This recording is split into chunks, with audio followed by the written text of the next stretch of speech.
I'm Frances Callier. And I'm Angela V. Shelton. And we're Frangela. You know what you need in your life? The Final Word podcast. Yes, you do. That's right. It is the final word on all things political and pop cultural. Where we make real news real funny. Where we inspire you so you can #resist. Subscribe and get a new episode of the Final Word podcast each week. It's the news we think you need to hear. That's right. We think you need to hear it. Okay? Yeah, it's what we say so. That's right. And because all we do is give, every Thursday you can listen to our hysterical podcast, Idiot of the Week. We round up the stupid because you know what? Somebody has to. Okay. All we do is give.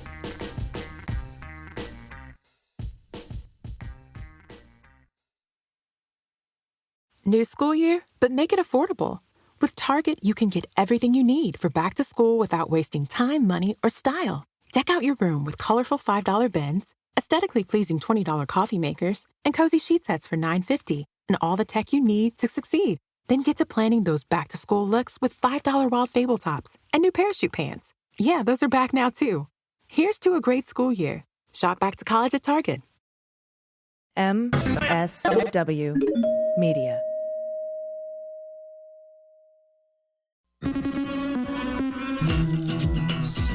With swearing. Daily beans, daily beans. Daily beans, daily beans. Hello and welcome to the Daily Beans for Tuesday, August 1st, 2023. Today, Judge McBurney throws out Donald's motion to quash the Fulton County Special Purpose Grand Jury report and to remove Fani Willis as the prosecutor. The DA investigating migrant flights to Martha's Vineyard has referred the matter to the Department of Justice. President Biden has decided to keep Space Command in Colorado, shunning Alabama. Carlos de Oliveira made his first court appearance. A pride protest at a San Diego library backfires. And another rapid, unscheduled disassembly for Elon Musk. I'm Allison Gill. And I'm Dana Goldberg. Hey, Dana, I just want to open this up and say that I want to dedicate this episode to the memories of Sinead O'Connor and Paul Reubens. Yeah. Two icons, very personal heroes of mine. Two bright lights are gone, and I just wanted to just put that out there into the universe, that they were greatly loved and greatly appreciated. And I'm very sad that they are no longer with us. Me too. And far too soon. If you're a music fan and you like Pink and Brandi Carlile, they did a tribute to Sinead O'Connor at one of their concerts in the last couple of days, and it's quite beautiful.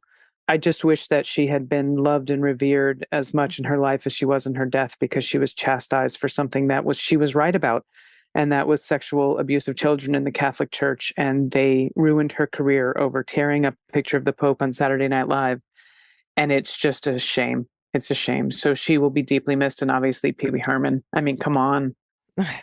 Creator of worlds, Pee Wee Herman. Yeah, indeed. And, we really should make an effort to celebrate our heroes while they're still here. Because like you said, she was shunned her whole life.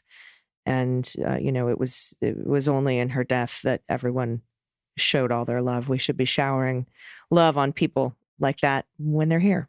Absolutely. And not just the icons, our neighbors, our friends, our loved ones. So please do that. Just take a moment and do it. Yes, absolutely. All right. We do have a couple of quick hits here. Fulton County Judge McBurney has thrown out Donald Trump's motion to quash the grand jury report and remove Fani Willis as the prosecutor. We go over the scathing ruling in detail on tomorrow's Cleanup on Aisle 45 pod. That this ruling moots the August 10th hearing in the mandamus filing that Trump did also. You remember that whole thing where they, like, the lead judge sort of recused the entire Fulton County bench and remanded the case up to Cobb County, the 7th district? That was for the mandamus. This was the original motion.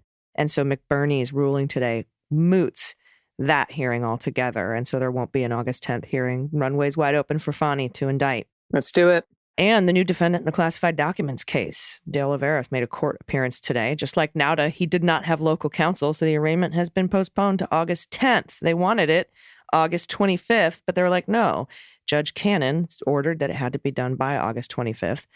So they scheduled it for August 10th. Another delay tactic by Team Trump, and we'll cover that in detail in the next episode of Jack. And I hope you're stocked up on champagne. I think today, Tuesday, is Indictment Day in D.C. Federal grand jury meets today. I think they're going to indict him today.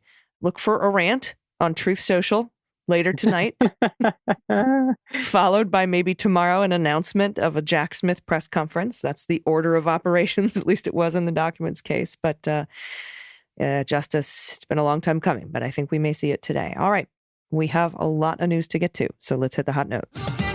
Hot notes. From a local NBC affiliate in Boston, Mike Pescara writes that a Massachusetts district attorney said Friday his office is investigating Florida's decision last year to send flights filled with migrants to Martha's Vineyard. Cape and Islands District Attorney Robert Galibois also threw his support behind a group of public officials from California and Texas calling for a federal investigation into the flights. Quote, I am conscious of my obligation to investigate any potentially criminal activity that occurs within my jurisdiction, he said in a statement. He went on to say, I'm aware that immigrants were tricked and fooled into boarding planes that ultimately landed in Martha's Vineyard, which is part of my jurisdiction. I believe this falls within my purview as DA to investigate. Given that much of the information I seek to review as part of my investigation falls outside of my jurisdiction, I stand behind California and believe in order for a full and proper investigation to occur, the Department of Justice must be involved. I stand ready to cooperate with the Department of Justice. Do you know, Dana, 2 planes filled with undocumented immigrants landed on Martha's Vineyard last September, leaving the island scrambling to prepare emergency shelters to help them.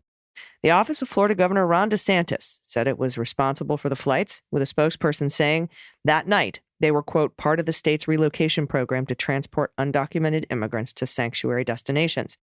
DeSantis, who is running for the Republican presidential nomination in 2024, has touted the flights to Martha's Vineyard in his campaign speeches, falsely claiming island officials deported them the next day.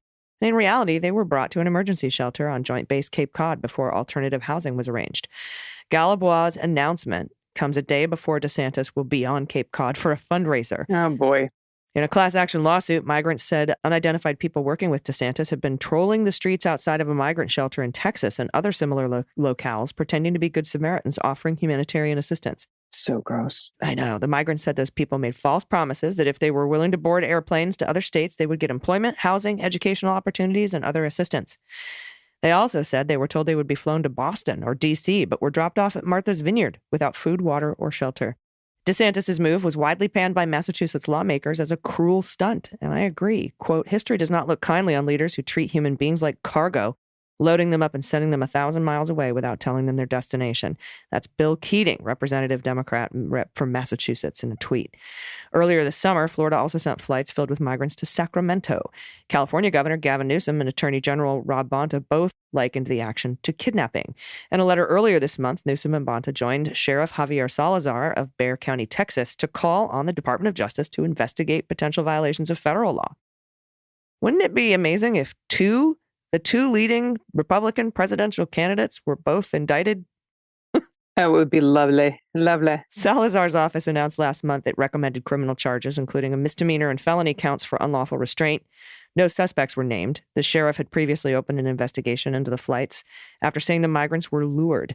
Charlie Baker, Massachusetts' governor at the time, said he was supporting that investigation. I'll keep an eye on the DOJ on this for you all as it goes on. Thank you so much, AG. Now, this story. Construction crews dismantled a giant X sign atop the downtown building formerly known as the Twitter headquarters Monday, after residents here complained of bright flashing light that disturbed them throughout the night. It was basically visual noise pollution, if that's a thing. And one of the tweets said, "Shut it off," read one of the 24 complaints to the city's Department to Building Inspection about the sign. It's currently flashing rapidly and extremely brightly. It's creating a massive nighttime nuisance and making it hard to sleep. Now, such is the latest chapter in Elon Musk's chaotic rebrand of Twitter into X, which first caused headaches for the company's hometown last week when the company illegally tried to remove its original logo from the outside of the building. Then, over the weekend, the company affixed a giant X, and I mean a giant strobe light X, above the building, prompting 24 complaints about its structural safety and bright lights, and that's according to the city's Department of Building Inspection.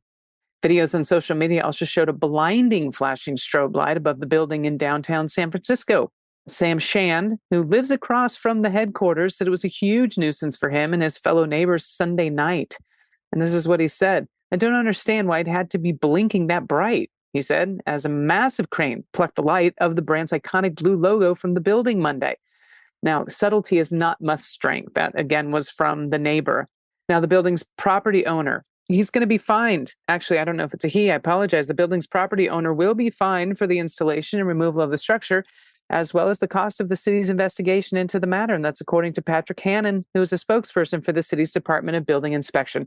I only assume that it's a man because that X is way too large and clearly making up for something in Elon Musk's repertoire. Yeah. So another rapid unscheduled disassembly for Elon Musk. Indeed. Bless his heart. And from the Associated Press, President Joe Biden has decided to keep U.S. Space Command headquarters in Colorado, overturning a last-ditch decision by the Trump administration to move it to Alabama. The choice ended months of thorny deliberations, but an Alabama lawmaker vowed to fight on. U.S. officials told the Associated Press on Monday that Biden was convinced by the head of Space Command, General James Dickinson, who argued that moving his headquarters now would jeopardize military readiness. Dickinson's view, however, was in contrast to Air Force leadership, who studied the issue at length and determined that relocating to Huntsville, Alabama was the right move. The official spoke on the condition of anonymity to provide details of Biden's rationale. In announcing the plans, Brigadier General Pat Ryder, Pentagon press secretary, said the decision was based on an objective and deliberate process informed by data and analysis. He said Defense Secretary Lloyd Austin supported the president's decision. Reaction to the decision came fast and was sharply divided as Colorado lawmakers praised it and Alabama officials slammed it as a political maneuver. Quote, the fight is far from over. That's Mike Rogers, Republican rep from Alabama, chairman of the House Armed Services Committee. Yeah, no, Mike, the fight is over. U.S. officials said Biden believes that keeping the command in Colorado Springs would avoid disruption in readiness that moving to Alabama would cause, particularly as the U.S. races to compete with China in space. And they said Biden firmly believes that maintaining stability will help the military better be able to respond in space over the next decade. Those factors, they said, outweighed what the president believed would be any minor benefits of moving to Alabama. Biden's decision enraged Alabama lawmakers and is sure to fuel accusations that abortion politics played a role in their choice. I wish it did. The location debate has become entangled in the ongoing battle between Alabama Republican Senator Tommy Tuberville and the Defense Department over the move to provide travel for troops seeking reproductive health care. Now, Tuberville opposed the policy, and he is doing that by blocking hundreds of military promotions in protest. U.S. officials said the abortion issue had no effect at all on Biden's decision, and they said that he fully expected there would be different views on the matter within the Defense Department. Tuberville, in a statement, said the top three choices for Space Command headquarters were all in Republican-leaning states, Alabama, Nebraska, and Texas, and bypassing them looks like blatant patronage politics. Well, don't be a dick. Formally created in August 2019, the command was temporarily based in Colorado, and Air Force and Space Force leaders initially recommended it stay there.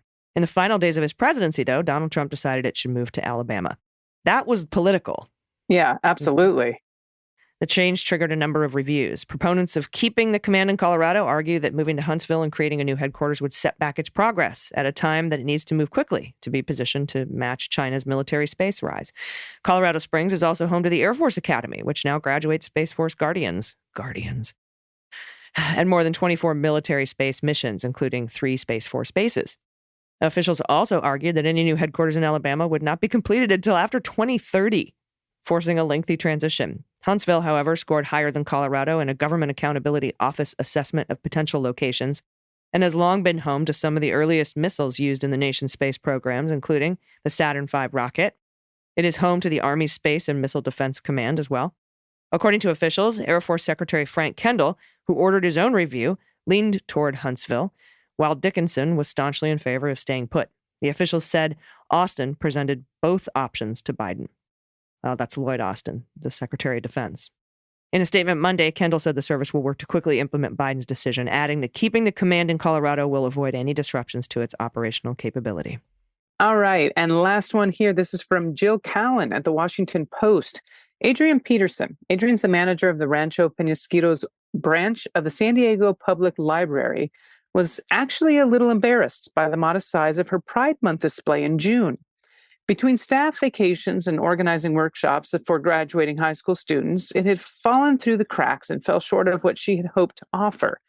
Yet the kiosk across the checkout counter, marked by a Progress Pride rainbow flag, that was enough to thrust the suburban library onto the front lines of the nation's culture wars. Not a big pride celebration, just a lot of butthurt people. Now, Miss Peterson, who has run the library, by the way, branch since 2012 and highlighted books for Pride Month for the better part of the decade, was taken aback when she read an email last month from 2 neighborhood residents. They informed her that they had gotten nearly all the books in the Pride display checked out and would not return them unless the library permanently removed what they considered inappropriate content. And this is a quote. "It was just kind of like, whoa, curveball," Ms. Peterson said. "I began to wonder, have I been misunderstanding our community?" Soon, she would get her answer. Stacks of Amazon boxes containing new copies of the books the protesters checked out started to arrive at the library after the San Diego Union Tribune reported on this protest. What a beautiful thing. Roughly 180 people, mostly San Diegans, gave more than $15,000 to the library system, which after a city match will provide over $30,000 toward more LGBTQ-themed materials and programming, including an expansion of the system's already popular drag queen story hours. What? In an ever-divided nation, Americans are waging battles in big ways and small, as we know, right down to turning their library cards into protest weapons. It's absurd. Right-wing activists have challenged the recognition of June as Pride Month and have sought to remove textbooks from schools and LGBTQ-affirming picture books from libraries. In Republican-led states, those in office have used their power to change policy and ban materials contested by conservatives. And you know what they're saying about Jason Aldean's song, if you don't like it, don't listen. Well, you know what? If you don't like a book, don't fucking read it, but don't ban it. Mm-hmm. Now, in San Diego, supporters of LGBTQ rights were quick to counter opponents. The city council member who represents Rancho Penasquitos, Marnie von Wilpert, condemned the library protest against Pride books and asked the community to help restore the display. Like many Southern California suburbs, Rancho, in the northeastern part of San Diego, was once solidly Republican territory, by the way. So listen to this. But the community has become more liberal over the years, thank God, attracting a diverse range of residents with its highly rated schools and glimpses of the Pacific Ocean. Now, Wilper is the first Democrat to represent District 5, the first one, which now includes Rancho Penasquitos. Now, the neighborhood did have a Democratic council member when it was a part of a more liberal district. The political shift reflects changes in San Diego at large. Long known as a military town with religious roots that date back to the first Spanish mission in California, the city has favored Republicans for most of its history, which is a little shocking, but also understandable. But like other parts of the state, San Diego has grown more diverse after decades of immigration and the establishment of a booming biotech sector. After victories in 2022, Democrats held all 9 seats on the city council for the first time. That's why state elections matter. The city also has embraced the LGBTQ community. In 2020, voters elected Todd Gloria as San Diego's first openly gay mayor and have sent Toni Atkins, who is a phenomenal, by the way, state legislator, where she has become the first lesbian to serve as the leader of each house. Both are Democrats. Now, Ms. von Wilbur grew up in Rancho and in 2020 won a closely fought race to represent her home district, where Democrats now have a plurality of registered voters, and there are almost as many independents as Republicans. Ms. von Wilpert, who is a member of the LGBTQ plus community, said she appreciated how quickly her neighbors rallied to support the library. This is an amazing story. Amazing story. It's my San Diego. Whoop, whoop. Absolutely love it. Todd Gloria is a brilliant mayor, too. All right, we'll be right back. And also, San Diego, by the way, you should have your mail-in ballots now. Vote for Janessa Goldbeck for county supervisor. Make sure you do that. She will also bring together the military community. She's a veteran, and she's a member of the LGBTQ plus community. And I've met her, and she's phenomenal. She's awesome. She's like the best person, and she's the best candidate for county supervisor. Do it. Indeed. All right. And bring someone with you. But it's mail-in, so I don't know. Go to your neighbor's house and have a cocktail and send in your mail-in ballots. Vote for Janessa Goldbeck. We'll be right back after this quick break with the good news. Stick around. After these messages, we'll be right back. The issues of the day are really complicated. Everybody loves a good hot take, but really understanding an issue takes some digging. I'm Asha Rangappa. I teach national security law at Yale University, I'm a former FBI special agent, and I'm a legal and national security analyst. And I'm Renato Mariotti. I'm a former federal prosecutor, a practicing lawyer, and a legal analyst. And we're here to help you understand topics that can't be boiled down to a soundbite or a tweet. Join us each week as we dig deep into pressing legal topics. Listen to It's Complicated anywhere you get your podcasts, and check out our YouTube channel.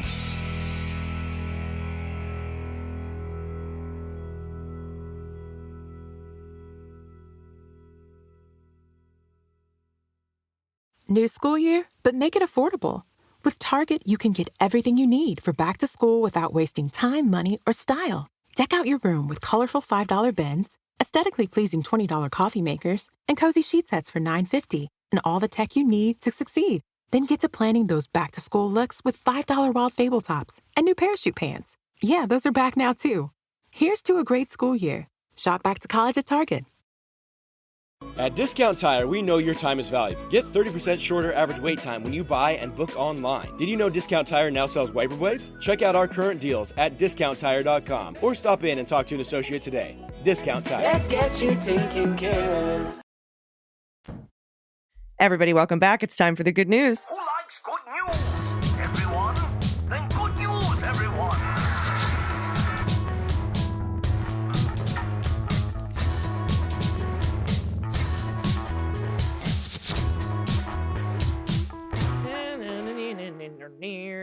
Good news. And if you have any good news, confessions, corrections, shout out to a loved one, a shout out to yourself. I want to hear what you're doing. If you have a local business in your area that needs a shout out, needs some support, you can do that too. You can send us a what the mutt or a what the heck wine or frog orgy pictures or baby pictures. Pod pet tax. If you can't pay pod pet tax, you can show us an adoptable pet in your area. Whatever you want to send to us, you can do it at dailybeanspod.com. Just click on contact. All right, first up, from Elizabeth, pronouns she and her. In the woods of West Virginia, and I was on my morning walk with my fur babies, Scooter, a Jack Russell Terrier, and Elsa, a German Pinscher. We came across this bright little guy.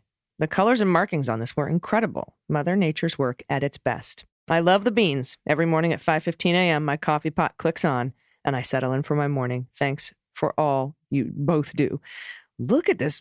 Look how beautiful. What is that guy? Is he a little salamander? Is he just a lizard? I don't know. Bright orange, and he's got little yellow spots with black rings around him. Maybe it's a type of salamander. It sure is beautiful. Awesome. Very cool. Thanks, Elizabeth. All right.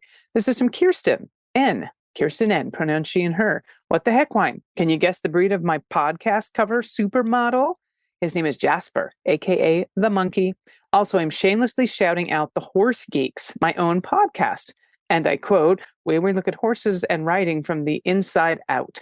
My friend Deb and I, both working horse professionals, share research and information that help people help horses. We just recorded our 100th episode. Congratulations. Yay for us. Kirsten, nice job. And AG, I'm going to let you take this. What the heck wine? What do you think? Horse Geeks. What a cool name for a podcast. I mean, first of all, it's beautiful. Looks like a thoroughbred. But I've never seen that kind of, see that sort of ombre down to the nose? I've never seen anything quite like that. That's beautiful. God, the horses are just so beautiful and majestic. I love them. Look at the Horse Geeks podcast logo. I love it. It's That's like a great. Mr. Red face. Let's see what we got there. Hanoverian, German warm blood. But he does really look like a thoroughbred, if that was your guess. Yeah, there you go. Thank you. But Jasper is beautiful. Thank you for sending that in. All right, next up from Scott, him from Brisbane. Hey, DG and AG, thanks for all you both do. On the pod yesterday, you talked about kids and they might be giants. I have a niece and a couple of nephews whose folks aren't outdoor types at all. When the kiddos want to go fishing or other such outdoor stuff, I take them and I make the kid-friendly music playlist for the drive. They Might Be Giants is their absolute favorite. Dana, you said you'd be solo on the show today, and like you, I'm more of a dog person. But wherever I go, cats seem to like my luggage. Attached is photos Leroy and Michael, the Void Kitties, at a friend's place, and Regina, the Chonk, at an Airbnb I stay at when I visit the U.S. Thanks to all of you at the Beans. Also, Dana, you are one of the first people from the U.S. that I've heard pronounce Brisbane correctly. Much love. Am I pronouncing it right, Dana? I think so. That's what's really funny. You reading this, if I did pronounce it correctly, it may have been an accident. So I hope it's Brisbane because that's what I've always said. I thought so. And yeah, it can't be surprise, Brisbane. Scott, so yeah, I'm here today. Surprise.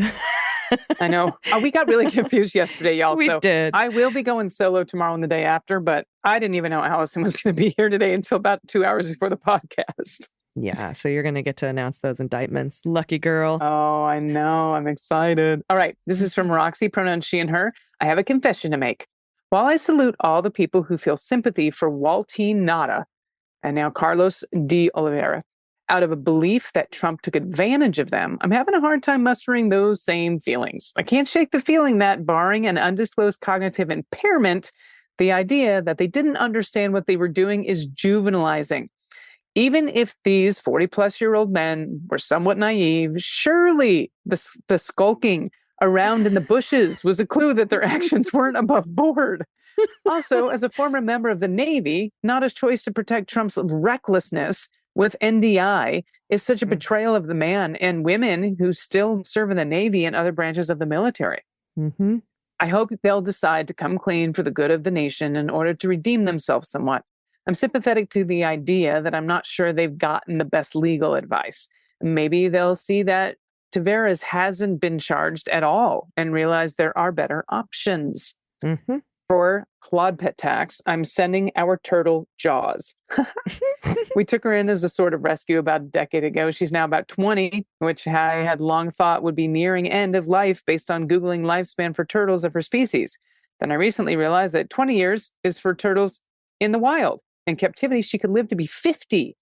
I could still have a turtle when I hit my 80s. Yikes. I'll include her species below in case you want to try your hand at what the shell?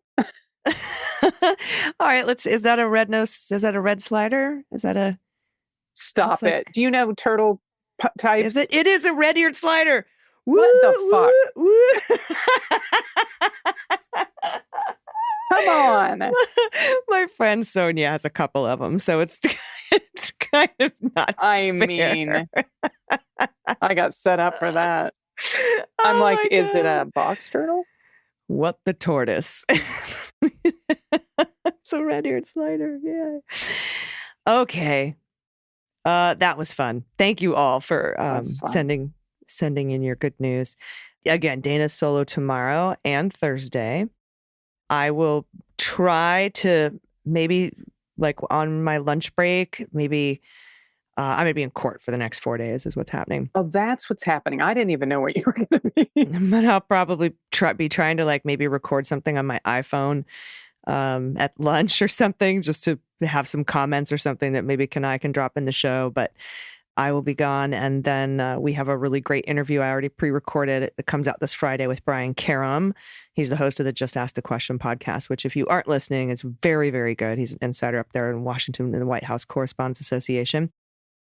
And then next week, the Beans is off. But again, I have all fresh content for you all week. I've got Jenna Griswold, right? She's the Secretary of State in Colorado. We've got Janessa Goldberg. I've got a great conversation with her teed up for next week. All kinds of Kimberly Johnson, all just really great content and really great guests. So I'm not going to leave you in the lurch. The Jack episode will be out on Sunday. I don't know if I'm going to be on it, but it'll be out. Okay. And all of the information. I'm going to see, maybe we can record it on Saturday instead of Friday. But all the information and the indictments will be in that episode. So stay tuned. Have a wonderful next couple of days, my friend. Thank you very much. It'll be a fun couple of days. I'll miss you. Yeah. But I'll miss you too. It's a fun challenge to take the podcast on alone. I think you'll do wonderfully. And everybody, until tomorrow, at least for Dana, please take care of yourselves, take care of each other, take care of the planet, take care of your mental health. Vote blue over Q. Take everyone you know with you. I've been AG. And I've been DG. And them's the Beans. The Daily Beans is written and executive produced by Allison Gill, with additional research and reporting by Dana Goldberg. Sound design and editing is by Desiree McFarlane, with art and web design by Joelle Reeder with Moxie Design Studios. Music for The Daily Beans is written and performed by They Might Be Giants, and the show is a proud member of the MSW Media Network, a collection of creator-owned podcasts dedicated to news, politics, and justice. For more information, please visit mswmedia.com. MSW Media. Hi, I'm Harry Littman, host of Talking Feds, a roundtable that brings together prominent figures from government law and journalism for a dynamic discussion of the most important topics of the day. Each Monday, I'm joined by a slate of Feds favorites and new voices to break down the headlines and give the insider's view of what's going on in Washington and beyond. Plus sidebars explaining important legal concepts read by your favorite celebrities. Find Talking Feds wherever you get your podcasts. You voted. I did. You protested. Again. You postcarded. So many Sundays. You posted on social media. Got some likes. And you're still reeling from all the terrible news. Yeah, but what else can I do? I'm Kelly. I'm Lila. And we're going to help you figure that out. Each week, we'll interview people on the front lines of political action about the things they actually did to take action. What got them started, who helped them along the way, and what they do differently if they had it to do all over again. And in the process, we'll give you concrete advice about how to take the leap from freaking out on Twitter to making a difference. Follow What Can I Do wherever you listen to podcasts, or tune in on whatcanidopodcast.com.